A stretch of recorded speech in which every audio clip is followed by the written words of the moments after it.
Haven't done this in a long time. It's time for What's Hot, where we talk about the stories that have us all talking. And we're joined by Katie Klein with Boelter and Lincoln, plus Jeff Wagner is back. Thousands of pages of documents from a 2010 investigation into Scott Walker are now public. The investigation examines his time as Milwaukee County executive before he was elected governor. Now, Walker is calling the documents old news and says the case is closed. But could this hurt his re-election efforts? I think big picture, no. I mean, here's the deal. I think in some respects, this year's elections are going to be back to the future. It's like back in 1992 when Bill Clinton was running for president. It's the economy, stupid. I mean, here's the truth. People are going to be voting their pocketbooks next November.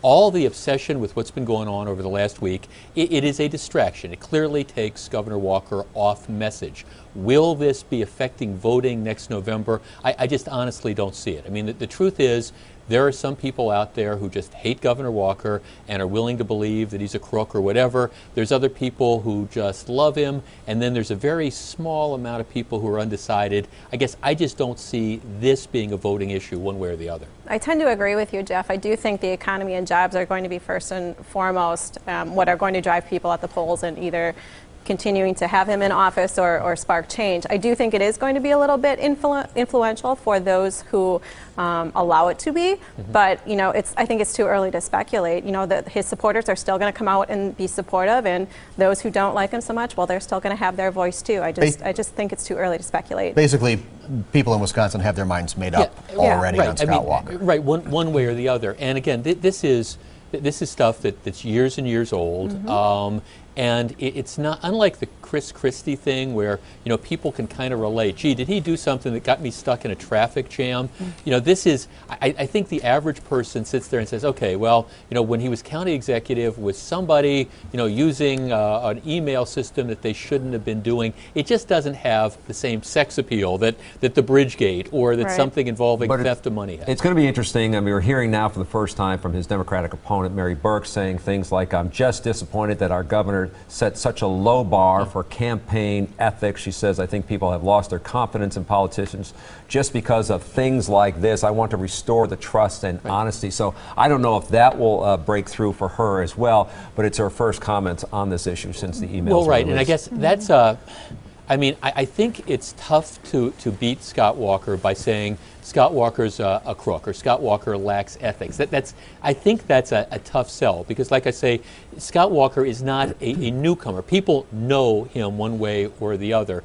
But, you know, I guess how all that plays out, that's what we're here to talk about for the course of the next 10 months. And Jeff, since you kind of opened the door, you mentioned Chris Christie. Let's talk about how this might play out nationally. I mean, this was a front page story on the New York Times. Governor Walker finds himself on Fox News Sunday, which is a pretty safe place for a Republican to be, and he had some really tough questions he refused to answer when Chris Wallace asked.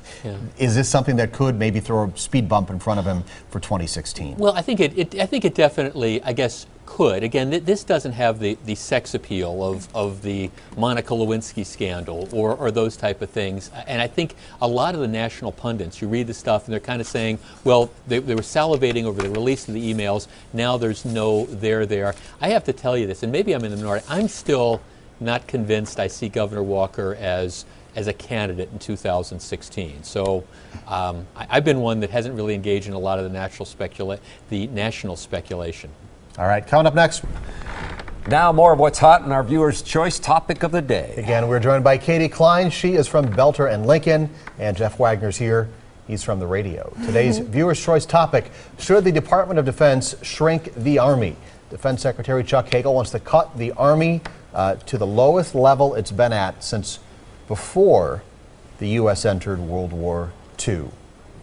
That's a tricky one. I mean, I know that budgets and the economy drives a lot of the decisions that are made or should, but I often wonder if we do cut the military, what happens in a time where we legitimately have to enter our forces into combat or into a situation that warrants us being there? Are we going to be scrambling to have enough manpower to do the job that we're intending to do? But I mean, I don't know. That's a tough one. I think this is a bad idea. Now, I understand that, you know, we've ramped up the military and we ramped up military spending with what we had going on in Afghanistan and in Iraq. I understand that, and I'm not sure that you necessarily have to maintain it at, say, like post 9/11 levels. At the same time, what they're talking about is ramping it down to essentially back where we were before World War II. Look, we still live in a very dangerous world. There are terrorists that are out there. You look at what is going on in the Ukraine today. Hopefully, cooler heads will prevail. Hopefully, you won't see Russian tanks, rolling into the streets of Kiev. But at the same time, we remain, I think, the world's one last true superpower. And for our own safety and for the safety of the world, I just don't think we can afford to downsize too much. Do you need, though, an army that's capable of fighting and winning a prolonged, protracted ground war when we don't have one? Yeah, I think or is that something you can ramp up for as needed by calling on the National Guard, or bring the draft back like they did for World War II to get things back up? We had a 6 million person army because of the draft. Well, I tell you what I'm more concerned about with the Defense Secretary's proposals is where he's going to discontinue a type of fighter plane, for example, that's been. I think you have to be smarter. It's not necessarily just boots on the ground, but we have to continue with the technology. And I guess when I see the hardware cuts that they're talking about, that's what kind of sets up some red flags to me.